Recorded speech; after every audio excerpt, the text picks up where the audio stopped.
when one loses their identity, and if you lose your identity, it's very possible that you lose all identification with that what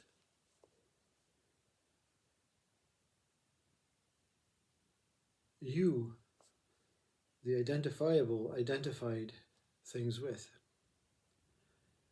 When you lose the identity, meaning when you become truly enlightened, that's really what takes place. There's no me, there's no I. I disappeared. I became non-dual. One became non-dual. You don't even use the word I. There is only non-duality.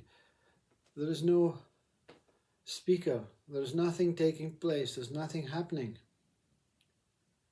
Because you've lost your identity. The whole awakening enlightenment is based on association and attachment.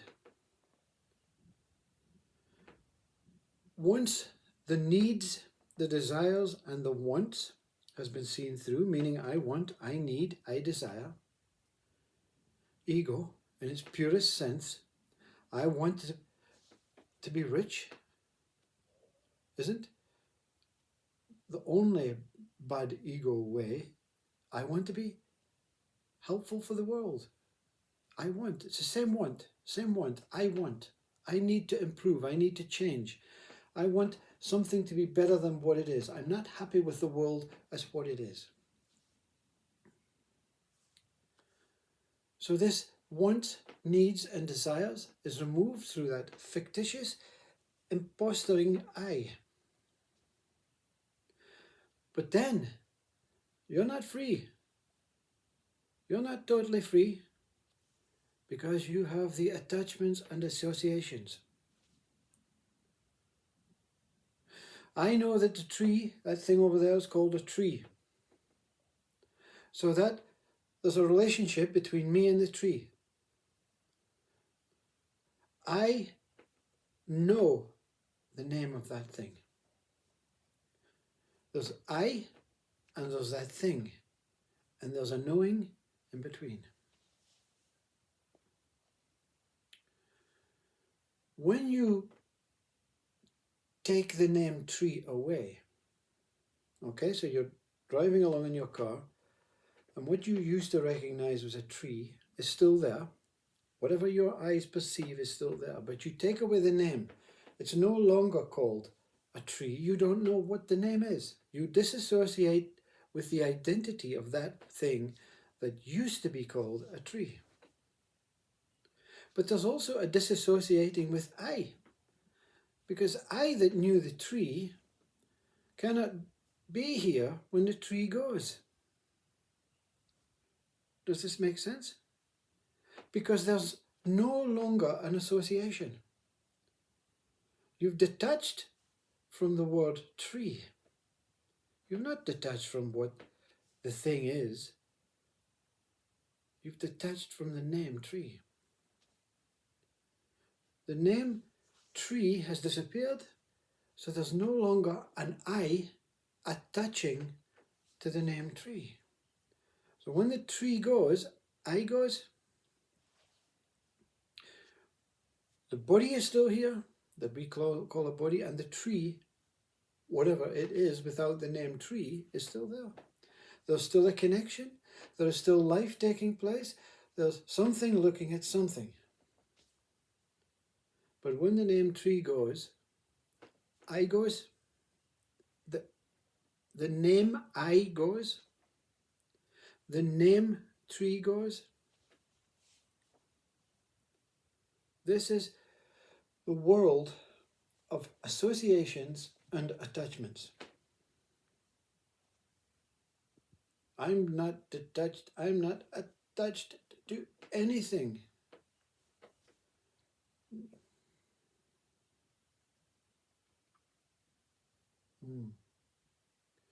What is it that you're looking into right now, speaker?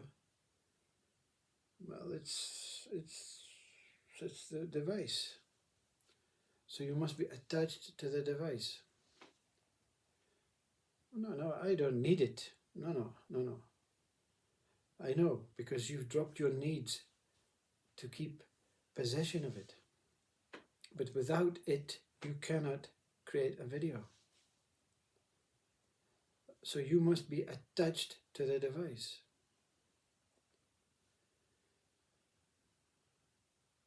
But how can we make video? You're attached to making videos. But how can we live without our car getting to work? So you're attached to the car. You're attached to the workplace. But this is how we all live. You're attached to the history. You're attached to the rules, to the guidelines, to the understanding that everyone else does it. I'm attached to that ways. Everyone else does it. I have to do it. Attachment is not meaning I'm only fixed on one thing. Well, it does actually, because that one thing is mind. I'm attached to my own mind. I cannot live life without my own mind. The body cannot eat without me getting it food. The body can eat quite ably. Just put food in front of it. But how do I get the food? You're attached to worrying about the body surviving without food. Everything is attachment.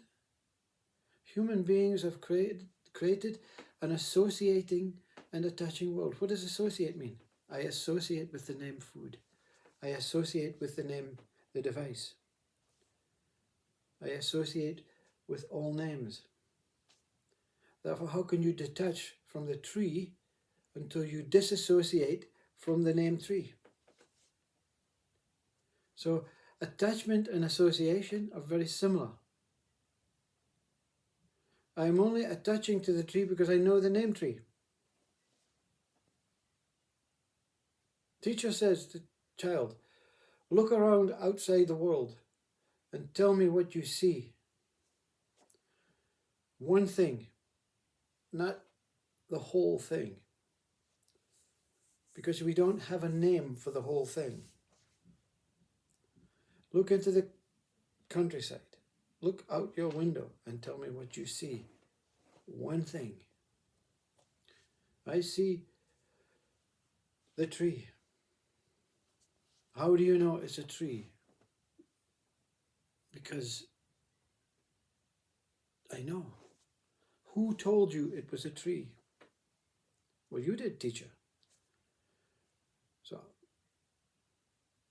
you are going to make all your decisions on assumptions and associatings and attachments on life through listening to what I tell you. But you're the teacher. So what if I tell you, I'm not giving you names to anything. Look out your window and tell me what you see with no names.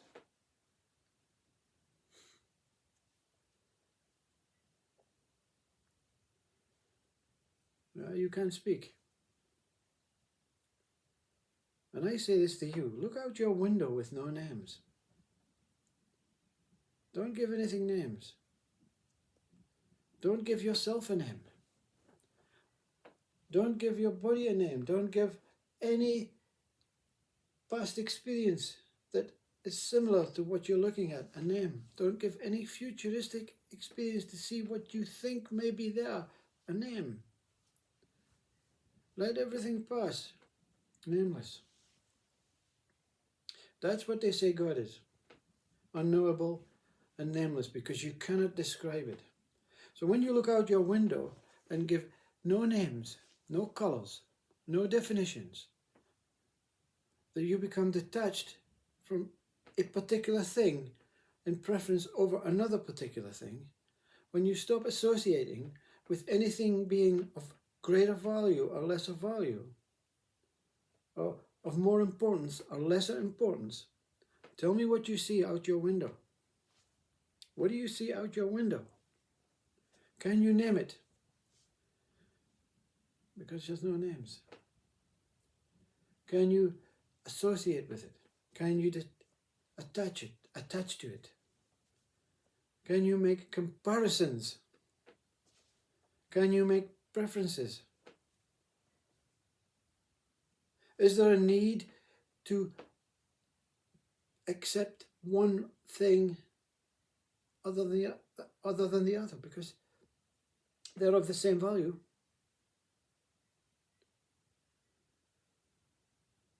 Look out your window and tell me what you see with no names. Tell me what you experience with no names. No meanings, no associations, no attachments, no understanding, no logic, no conditioned stuff. Tell me what you see. Can you speak what you see out your window? Because when you speak, you're going to look a fool. But when you don't speak, you're going to see God. Because God is that what is nameless, that is one, that is whole, that is equal, that is balanced, that is complete, that is silent, that is pure. And that's what you see out your window. That's the only thing you see out your window.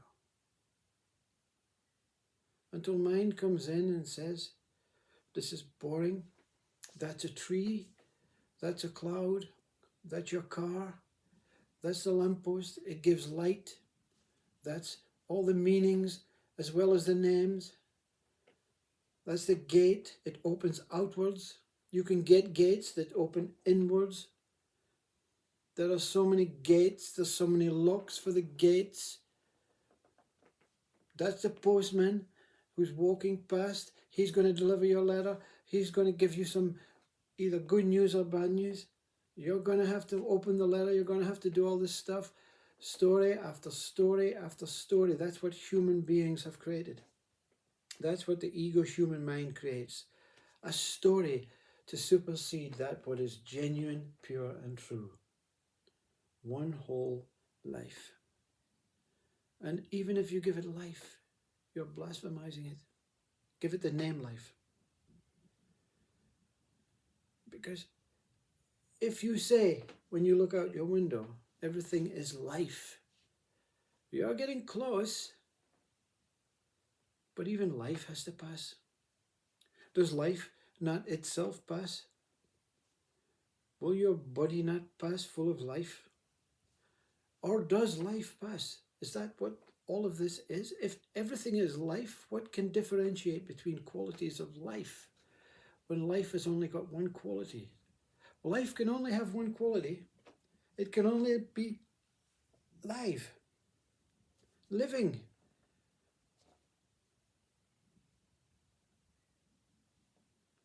You can't associate with anything outside your window.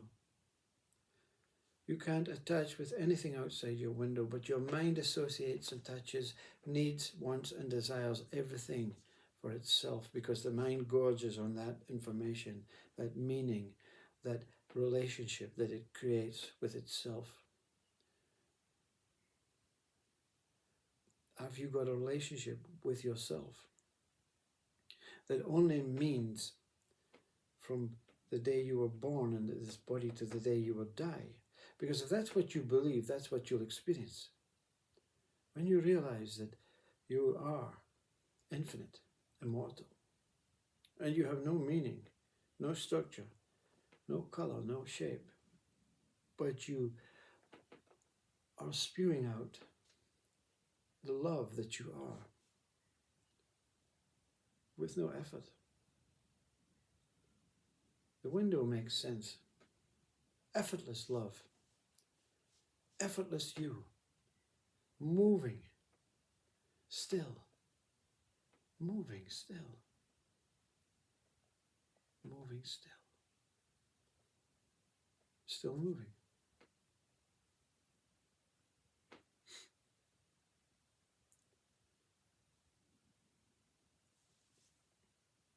Suffering is when the mind attaches, fixates, knows, identifies, gives meaning to, and projects out into the world for others to suffer.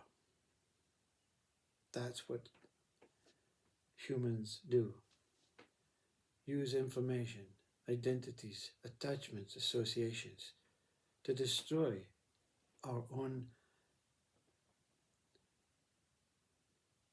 opportunity to be here as this window for God.